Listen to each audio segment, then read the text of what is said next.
Today, we are going to be talking about mastering indicators. And because a few of you asked, I also threw in some stock screeners as well.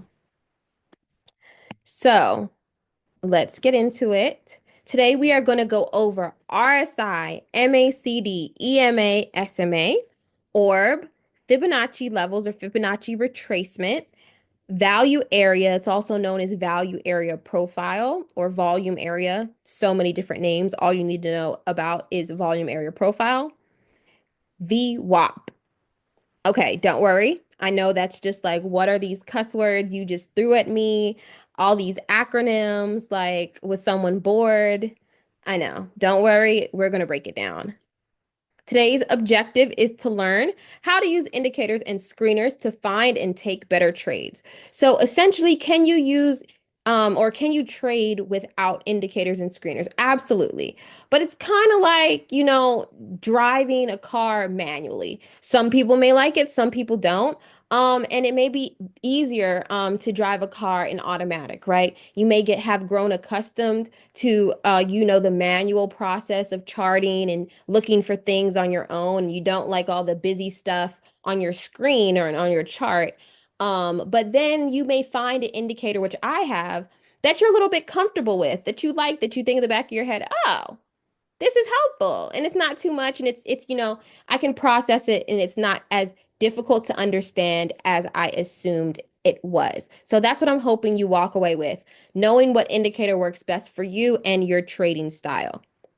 So you'll leave knowing how to spot strong setups and grow your account using these said indicators. We're going to jump straight into it. Hopefully, you're taking notes, starting off with RSI. What is RSI? RSI stands for Relative Strength Index, and it is a momentum oscillator that measures the speed and change of price movements.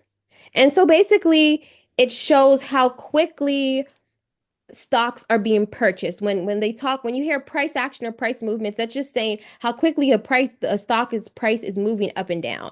That's all the big words are. It's measuring how fast or the momentum in which a stock is moving quickly up and the stock is moving down.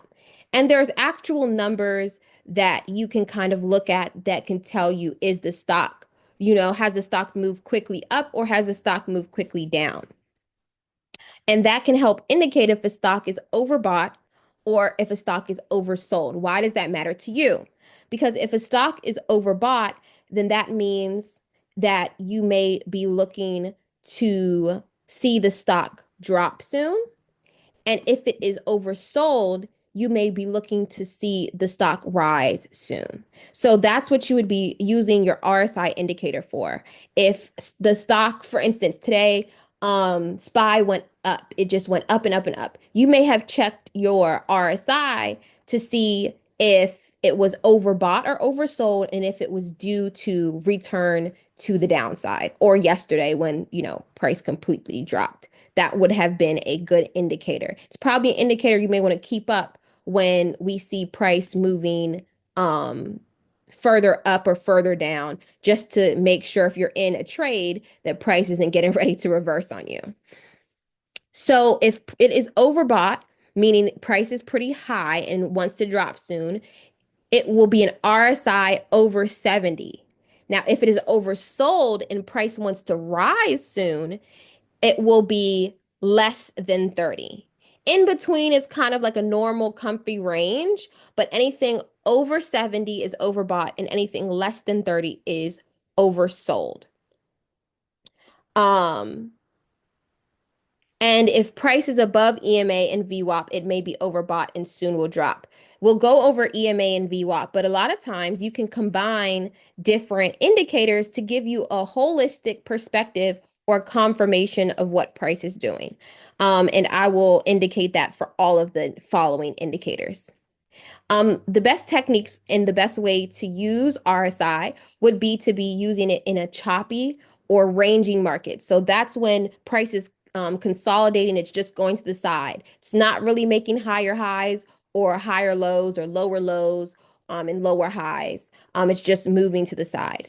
Um, and then it also is great to be used as a secondary confirmation in trending markets. So you're in a trend, it's going well, and you want to just confirm that price is doing what you think it's about to do. You saw a pennant and you kind of just want to pull out that RSI, just to double check. And this will be used or available. This presentation, I guess you can say, PowerPoint, that's the word I was looking for, will be available. So the best pairings is in RSI and MACD. You don't have to write that down if you haven't gotten it quite yet. I'm going to move on to the next indicator.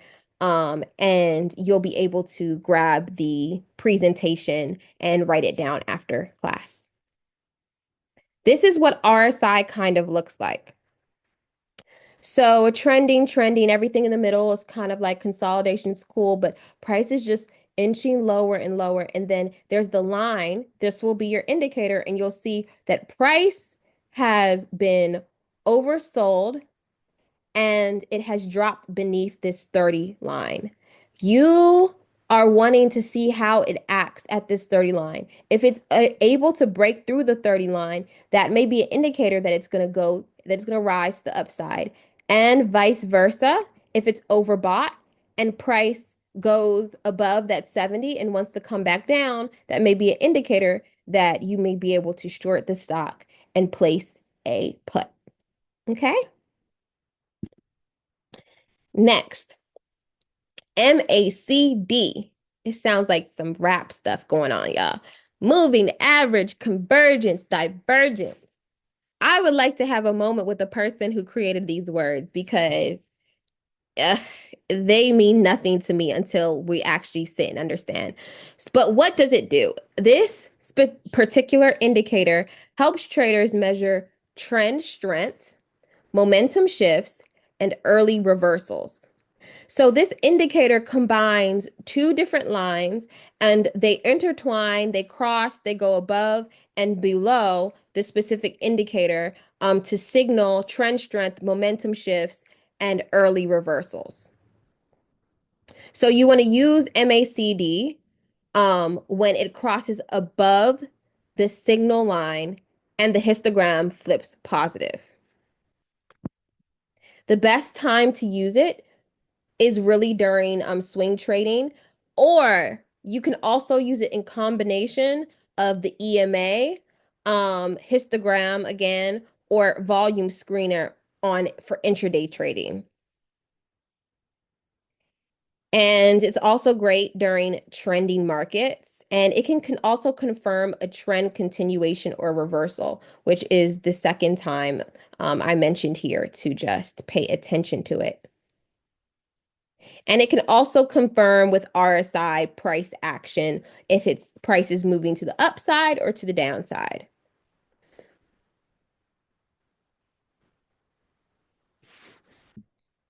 And here is the image that you guys love to see. These are the two lines. There will be it's basically two different EMAs. We're going to get to EMAs, which is exponential moving average, but here are the two lines. And when price crosses these two lines, it can show an indication of price and a price action shift.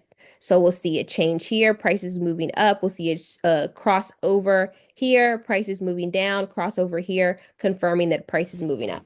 So sometimes it is true. You do not need to know the person who is the scientist behind it. You don't need to know all of the little details. Sometimes you just need to know what you're looking for with a certain indicator. And when you are using MACD, you want to see these lines cross, and when they do cross, that can signal a trend continuation or a price action movement. Okay? Simple. And if you really, once you start testing them out, maybe try a new indicator a day, combine them with a couple strategies, you'll find the one that works best for you. Speaking of EMA, EMA is the exponential moving average. It's a moving average that gives more weight to recent price, making it a bit more responsive to its twin sister or sister, SMA. We'll go over SMA next. but it also shows the relationship between um the recent, like we talked about, the recent price and how price is reacting to the more recent prices that were previously hit during the day. So, are there large movements to the top? Are there large movements or quick movements to the bottom? You're able to kind of figure that out with the EMAs. And I just want to shout out really quickly the settings if you decide to use EMA. People use 9 EMA, 21 EMA, 50 EMA, and 200 EMA. And those are different lines. The 9 EMA is for fast and responsive movements. The 21 EMA helps confirm trend strength, and the 50 EMA acts as an intraday support and resistance line. The 200 EMA acts as a key psychological level. And you're like, okay, Jasmine, that sounds great, but what is going to happen? What is that going to look like? They're going to be different lines. And when they cross and different things happen, you can anticipate different moves. So maybe the 9 EMA will cross over the 21 EMA, or price will be sitting above the 9 EMA, or price will be sitting below the 21 EMA. We can, if you guys like, after class, we can get a little bit more in depth into some of the things that you can use to combine the different number settings in your EMA to what to look for, okay? And yes, this is a short-term trend direction support and resistance. So one of the better ways to use it is during an uptrend. You're going to want to buy near the 9 EMA or 21 EMA on a pullback because those are for your intraday shorter term trends. So if let's say you want to scalp and there's a pullback and price is touching the line that is the 9 EMA setting. When there's the pullback and price comes to touch down the 9 or the 21 EMA, you may want to consider getting in at that point. So best techniques, this would be good for intraday or swing trades. I spoke a little bit about intraday trading specifically, and it works best with pullback entries and to help you guide your entries and exits. And these are some of the good pairings. EMA with VWAP, 9 EMA for a pullback. People use EMA and SMA also interchangeably. And this is one of the options for EMA, what you may see. You can see price will come down and touch. And let's say this is the pullback. Once price has come down and touched and you want to do a quick scalp, you just want a little something small. You may come in when price comes down and touches this EMA. Okay. That's one way to look at EMAs. SMA, it is the simple moving average. And it is an average of closing prices over a set time. It's less sensitive to price spikes than EMA. And you're using it to gauge longer term trends and support and resistance zones. So for me, I really think that SMA is also best used like as the support and resistance zone, as I just mentioned, because when price comes down, it can also create a support and resistance that may not be a level that you previously have marked. So I don't like my chart super crowded, but every now and then I will use an SMA. I'm going to tell you guys the ones that I like and what I use. I may use an SMA if I just want to double check or have confirmation before entering a trade that there aren't any additional key levels or support and resistance zones for me to look for. Also, this specific um, indicator has something called a golden cross and a death cross. It's supposed to predict when price is moving up and when price is moving down. I got into it heavily when I first started trading, and I'll be real with y'all, it really screwed me over. It sent me to the wrong place and directed me towards the wrong entries and exits. Sometimes it works. I'll give it like a 60% um rate of success. And to me, and as a trader, 60% might as well be 0% because if you're, that 40% that's not successful is a really bad entry, then you're cooked. So just keep that in mind, but it's also interesting just to see the golden crosses and the death crosses. And I'll show you that in a second. So you're able to identify micro trends on the 50 SMA and the 200 SMA. This will be good for swing trading. And with other trends and volume tools, you're able to combine it, which is what I do. I use it as support and resistance on it for intraday trading. Yes. So the golden cross, death cross, let's look at that. So I actually used a screenshot of my own chart today, and we can see how this death cross shows, but it kind of appeared on SPY after the move took place. And if you got in right when the death cross appeared, like it's kind of too late. The golden cross here, on the other hand, had you gotten in when the golden cross appeared, you probably would have had a good move from what is that around like 1:30 to like maybe 3:45. So to each his own. Definitely be careful. And if you do decide to use the death cross or the golden cross as an indicator for where price is going, just make sure you're using confirmation. Also, when you do go and you look at the indicator, you'll go to your settings and you'll want to choose your 20, your 50, and your 200 SMA. These are the separate lines. And you'll be able to choose which colors basically you want for each line. So for the 20, the 50, and the 200, you can choose whatever color you want. These are the colors that I chose. These have my EMAs and my SMAs. And that way you'll be able to figure out what line is what. Just be able to differentiate. Moving on to one of, I think, our favorite indicators. This is the orb. So this is the opening range breakout. And this is the high-low range for the first 5 to 30 minutes of trading, usually 5 or 15 minutes. I like it for the first 30 minutes, but that's just me. And how do you use it? You capitalize on early day volatility, volume surges, and institutional activity. So basically, what happens is you open up your chart in the morning, you've marked your pre-market levels, everything's going great. You turn on your orb indicator, and it's gonna, by the first 5 minutes, create a high level and a low level. So a support level and a resistance level. And basically, my favorite day or time to use this is when there's a range in the morning. So let's say price is consolidating and it's just trading to the side. It's not really creating new highs or new lows. I'm going to keep my orb on because when price finally gets to breaking out of that range or the orb, it's probably going to break out with strength. And that is something I traded on today on Tuesday, I think, in the group message. We looked over the trade that I took, and it was a really great trade. But it just takes patience. A lot of times, though, if you wait and you're patient and that breakout comes around 1 or 2 p.m., you will have if you get it in on the right, of course, direction, you will have maybe 100 to 200 to 300% return, or 1 to 3 or 1 to 2 RR. Okay. So, if price breaks above the 30-minute high with volume, buy. And you also want to capitalize on early day volatility, volume surges, and institutional activity. That's the other thing. Institutions may try to wear people out, may try to do some liquidity grabs, and you really want to sit and hold on through the orb and through kind of like the peaks above the orb for it to really break out. And you want to make sure and confirm that the breakout is a true breakout and not a fake out.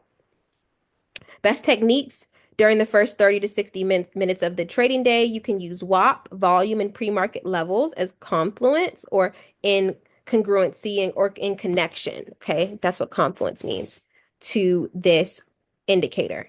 It's best for momentum and breakout traders, which I sort of am. It's definitely one of my favorite strategies to use, and it's definitely a more simple strategy for me to use. It allows my brain to rest. And these are some of the pairings. As I said, you can absolutely write this down now, or if you don't have everything ready now, then you can look it over when I share it. Also, this is what it looks like. This is the resistance level. This is the support level. And as you can see, this is what a range or consolidation looks like. This is also what I was talking about, that sometimes price may peak below or above the orb. That doesn't indicate necessarily a a breakout. You really need some confirmation that prices really moved and remained beneath or above these levels. Because sometimes it could just be a quick, retest back into the range. So be careful. Don't take it too soon. But if you do take it, it's typically a great strategy. Fibonacci retracements. Let me simplify this for everyone. Fibonacci retracements aren't just in trading, they're a concept that there are similarities in patterns and in price, or I guess in certain number trends in nature, in the universe, in math, in statistics, and in science, and it's also been incorporated into trading. So if you take the word Fibonacci and you type it into Google, you're going to see scientists talking about it. You're going to see doctors talking about it, mathematicians talking about it, maybe archaeologists talking about it. Fibonacci is, I think, a universal pattern or formula that is used, that I guess is seen in a very common ways, and it's studied in very common ways, and that has been brought into trading. So just keep that in mind as we talk about it. And it plots those key retracement levels between swing highs and swing lows. So these are the percentages that are common amongst many different fields. Right here, I'm not going to read them out to you, but they're very interesting. And you can watch for reversals at these key levels. And I'll show you guys, as always, what the indicator looks like on your chart, but you'll basically see the 38.2%, 50%, and 61%. And you're going to want to check these as levels, right? If is price going to touch this area in reverse? Is it going to touch this area in reverse? Is it going to touch this area in reverse? And the more price continues through these key levels, the stronger the movement is. So it's places where there will be potential pullback zones or bounce areas in a trend.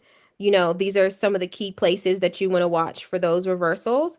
And you may want to buy dips at 38 or 0.2% or 50% retracement during an uptrend. So it touches this level, pulls back. You may want to get into the dip here. 50% pulls back, may want to get into the dip there, or 61%.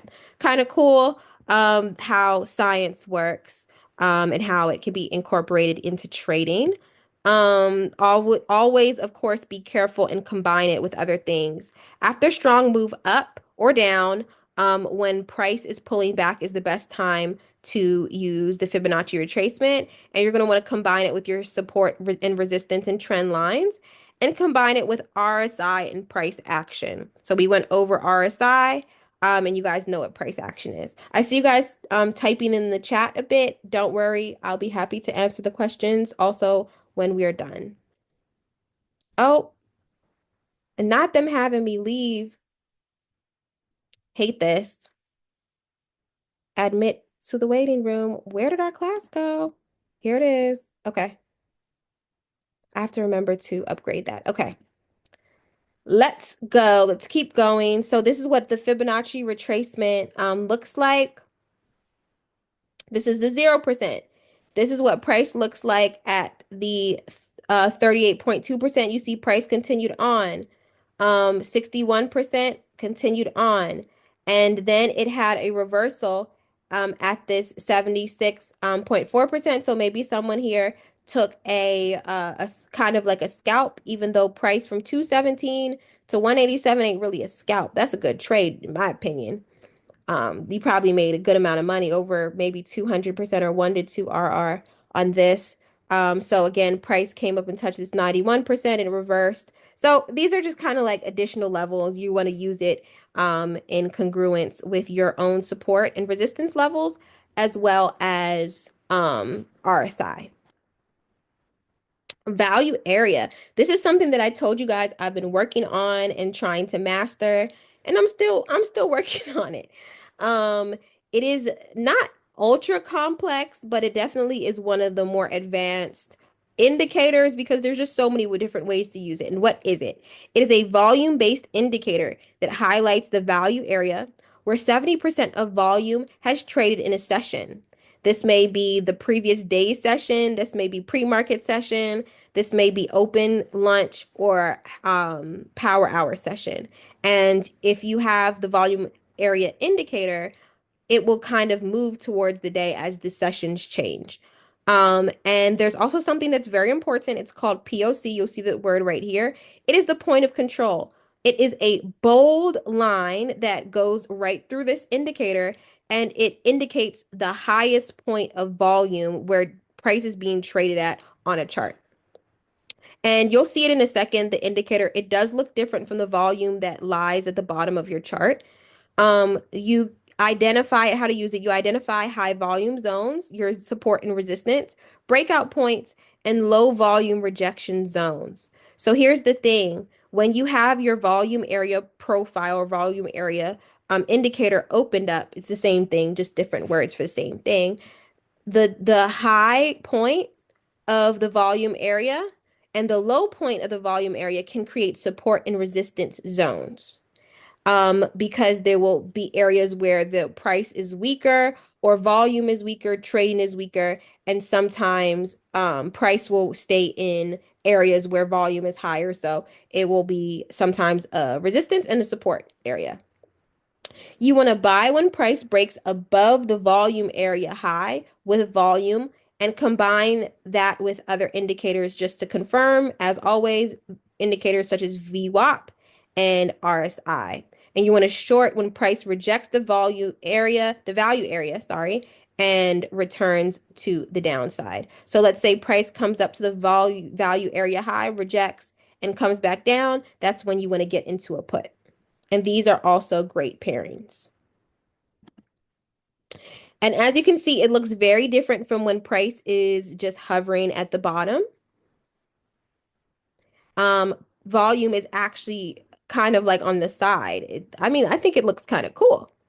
This is the same as these yellow and blue colors are the same as the red and green colors on the bottom. It indicates buyers and sellers, those types of contracts. And this line that is coming through is the point of control or the area where price is most highly traded. And you can see that the volume candle on the side is also high here. The highlighted or bright area that's not shadowed, that's the 70% area of where price is being traded for that particular session. What I will say, the strategy that I've been working on, there's something called an 80% rule. And it says that if price enters in the first 30-minute sessions, so for the first 2 hours of the market open, chances are that price will go all the way through the whole entire 70% value area. So I'm still testing it, and it says it has an 80% success rate, is one of the more successful indicators and strategies to use in trading. And 80% sounds okay to me. So I definitely want this as a strategy that I can keep underneath my belt, and I'm still practicing and using it, and I'll let you guys know how it goes.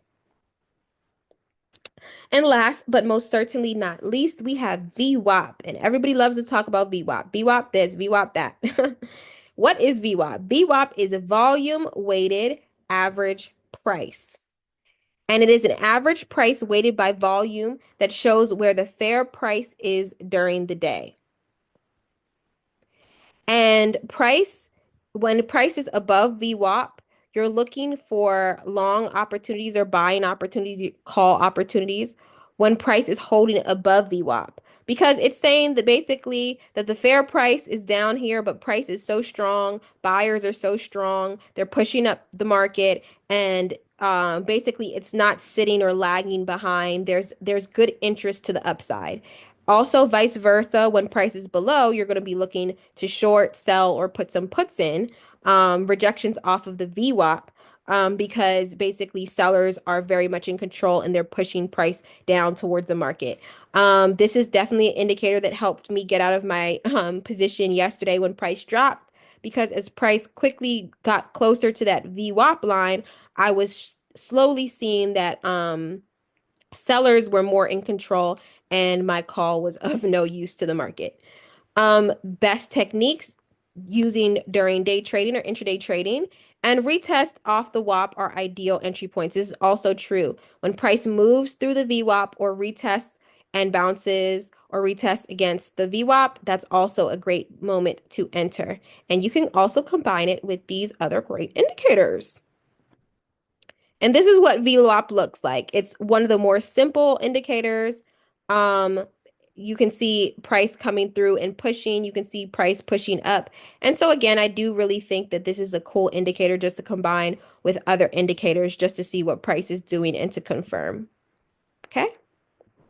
So that is all we have for indicators for today. I know a lot of us wanted to get into the screening side of TradingView, and I'd be happy to go into the Discord after this because we have about 2.5 minutes left of class. So I'd be happy to answer some questions about anything that went on in class today, as well as give you guys a visual of what my screener looks like. But these are the settings, especially for people who are building. I created these settings for people who are building a small account. So you want to have your market cap above 2 billion. So those are larger companies. Price above $3. So price is trading above $3. Average volume above 3 million. People, there are more than 3 million contracts happening in the market at that time, and you want to make sure that when you press your setting that it's descending when you're looking at the chart of stocks that it's giving you. So from highest to lowest. The daily change should be above 5%. Those are the real movers and shakers in the market. Got some movement going on. Relative volume should be above 2. So how much interaction or contracts on the daily or regularly, it's above 2 times what it typically is being traded, that specific stock. So RSI this time should be less than 35 or over 60. And this is if you want to include some indicators into your screeners. This is not mandatory, but it can be helpful. MACD line should be above the signal line. Price should be above VWAP. So that means you're having a great move. And then when the 9 EMA and the 21 EMA have seen a crossover, that is also a great indicator that we are sitting in some type of breakout. Okay. So I'm going to stop sharing here. Thank you for attending today.